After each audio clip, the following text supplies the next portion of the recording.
और स्कूटी या कोई भी हम लेते हैं, फोर व्हीलर लेते हैं, लोन लेते हैं, तो उसका जल्दी से जल्दी इंटरेस्ट कैसे ख़त्म हो सकता है और कम से कम पैसे में कैसे हम लोन मुक्त हो सकते हैं? क्या कुछ ऐसा सॉल्यूशन है क्या अपने पास सर? हाँ थोड़ा देखिए, बताएंगे? एक्सेल में देख लीजिए, जैसे आपने लोन लिया हुआ है, जी। जैसे आपने लोन गाड़ी के लिए लिया है 50,000 रुपये का। अब आपका रेट ऑफ इंटरेस्ट भी बहुत ज़्यादा हाई होगा। जैसे रेट ऑफ इंटरेस्ट आपकी गाड़ियों का 8.5% पड़ता है, और आपको टाइम ऑफ पीरियड दिया गया है, जो टाइम दिया गया है वो 5 साल के लिए दिया गया है।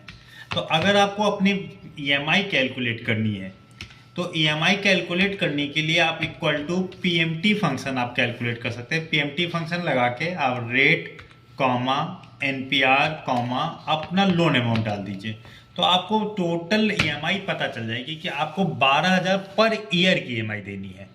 अगर आपको इसको मंथली में कन्वर्ट करना है ईएमआई को, तो आप रेट को क्या कर दो, डिवाइड बाई 12 कर दो, क्योंकि आपको ईयरली रेट ऑफ बताया गया है। और टाइम में आपका 5 है तो 5 इंटू 12 कर दो, 60 साल तक आपको ईएमआई देने, तो ये आपकी मंथली ईएमआई आ जाती है।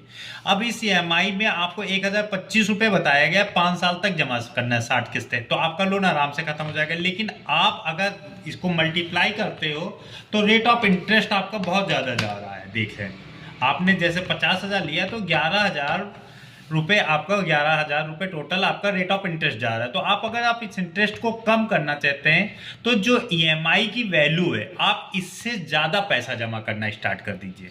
आपने 1,000 रुपये की ईएमआई है, 1,025 रुपये की, अगर आप 1500 की ईएमआई देते जाएंगे तो आपका प्रिंसिपल अमाउंट उसमें बढ़ जाएगा और रेट ऑफ इंटरेस्ट आपका कम हो जाएगा। ओके।